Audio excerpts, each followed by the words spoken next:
Sir, ಅವತ್ತು ತಮ್ಮ committee ಮುಂದೆ ಆ ಪೊಲೀಸ್ ಆಫೀಸರು ಆ ರೀತಿ ಹೇಳಿದ್ರು, 100 ಸಾವುಗಳು ಆಗ್ಬೋದು ಸರ್, ಮತ್ತು ಅವೆಲ್ಲವೂ ಕೂಡ ಈ ರೀತಿ ಎಲ್ಲವನ್ನ ಜೀವನದಲ್ಲಿ ಇನ್ನೇನೋ ಆಗೋದಿಲ್ಲ ಅಂತ ಬಂದಂಥವ್ರು ಹಿಂಗೆ ಮಾಡ್ಕೊಳ್ತಾರೆ ಅಂತ. ಅದೇ ಸಂದರ್ಭದಲ್ಲಿ 400-500 ಆಗ್ತಿದೆ ಅಂತ ಯಾರೋ ಒಬ್ಬ ವ್ಯಕ್ತಿ ಹೇಳಿದ್ರು ಅಂತ ಹೇಳಿದಾಗ ಆತ ಕೊಟ್ಟ ಕಾರಣಗಳೇನಿರ್ಬೋದು, ಏನಾಗಿದ್ವು ಅಂತ ನೋಡಿ.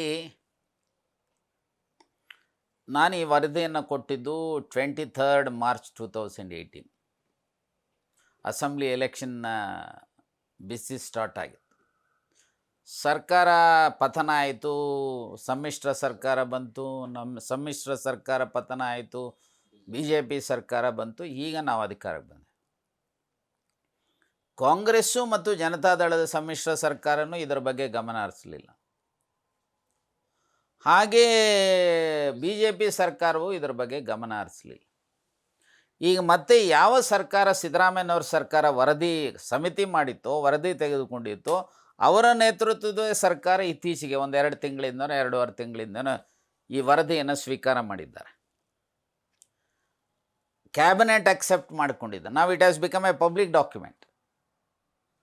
ಅಷ್ಟೇ ಅಲ್ಲ, ರಾಜ್ಯದ ಯಾರು ಚೀಫ್ ಸೆಕ್ರೆಟರಿ ಇದ್ದಾರೆ, ಮುಖ್ಯ ಕಾರ್ಯದರ್ಶಿಯವರಿದ್ದಾರೆ, ಅವರ ನೇತೃತ್ವದಲ್ಲಿ ಒಂದು ಸಮಿತಿಯನ್ನು ಮಾಡಿದ್ದಾರೆ.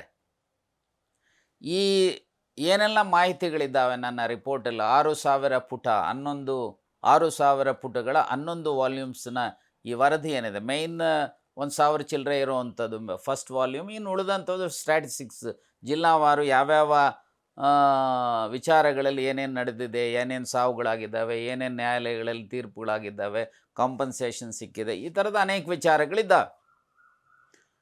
ಸೊ ಈಗ ಸಮಿತಿ ಮಾಡಿದ್ದಾರೆ, ಆ ಸಮಿತಿ ಎಕ್ಸಾಮಿನ್ ಮಾಡ್ತಾ ಇದ್ದಾರೆ. ಸೊ ನೀವು ಕೇಳಿದ್ರಲ್ಲ, ಈಗ ಹೇಗೆ, ಕಾರಣ ಏನು ಅಂಥೇಳಿ. ಈಗ since it is A public document,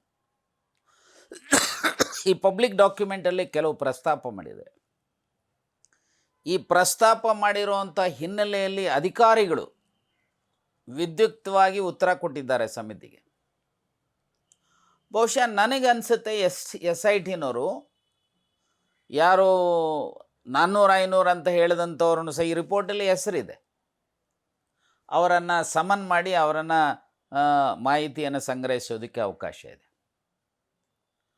ಅದನ್ನು ರಿಬರ್ಟ್ ಮಾಡಿ ಇಲ್ಲ 400-500 ಆಗೋದಿಲ್ಲ, ಸೊ ಕನಿಷ್ಠ 100 ಆಗ್ತವೆ ಅಂತ ಹೇಳಿದಂಥ ಪೊಲೀಸ್ ಅಧಿಕಾರಿಗಳು ಇದ್ದಾರೆ. ಅವತ್ತಿನ ಜಿಲ್ಲಾ ಆಡಳಿತದ DC-ಯಿಂದ ಹಿಡಿದು, ಪೊಲೀಸ್ ಕಮಿಷನರಿಂದ ಹಿಡಿದು, SP-ಯಿಂದ ಹಿಡಿದು, ಎಲ್ಲ ಸಮಾಜ ಕಲ್ಯಾಣ ಇಲಾಖೆ ಅಧಿಕಾರಿಗಳಿಂದ ಹಿಡಿದು, ಮಹಿಳಾ ಮಕ್ಕಳ ಕಲ್ಯಾಣ ಇಲಾಖೆಯಿಂದ ಎಲ್ಲರೂ ಇದ್ದಾರೆ. ಸೊ ಅವತ್ತು ಅವ್ರು ಹೇಳಿದ್ರಲ್ಲ, ಅವ್ರನ್ನ ಕೇಳಬೇಕು. ಹಾಗಾದರೆ ಕನಿಷ್ಠ 100 ಅಂತೀರಿ, ಏನಾಯಿತು 100, ಎಲ್ಲಿ ದಫನ್ ಮಾಡಿದ್ರಿ, ಏನ್ಯಾರು ಎತ್ತ, ಮಾಹಿತಿಗಳು ಇಡಲೇಬೇಕಲ್ಲ. ಹಾಗೆ ಅವ್ರ್ಯಾರು ಶೇಖರ್ ಅನ್ನೋರಿಗೆ 400-500 ಅಂದರೆ ಎಲ್ಲಪ್ಪ ಮಾಹಿತಿ ಅಂತ ಕೇಳೋದಕ್ಕೆ ಈಗಲೂ ಅವಕಾಶ ಇದೆ.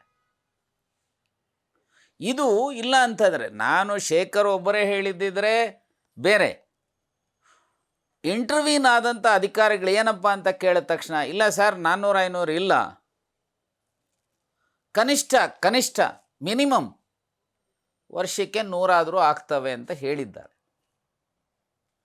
ಹಾಗೆ ಅಧಿಕಾರಿಗಳು ಹೇಳಿದಾಗ ಏನು ಕ್ರಮ ಜರುಗಿಸಿದ್ರಿ ತಡೆಯೋದಕ್ಕೆ ಅಂತಲೂ ನಾನು ಕೇಳಿದ್ದೇನೆ, ನನ್ನ ಸಮಿತಿ ಸದಸ್ಯರು ಕೇಳಿದ್ದಾರೆ. ಸೊ ಇದಕ್ಕೆ ಉತ್ತರ ಕಂಡುಹಿಡಿಯುವಂಥ ದಿಕ್ಕಿನಲ್ಲೂ ಸಹ SIT ಕೆಲಸ ಮಾಡಬೇಕು, ಮಾಡುತ್ತೆ ಅಂಥೇಳಿ ನಾನು ಭಾವಿಸಿದ್ದೇನೆ.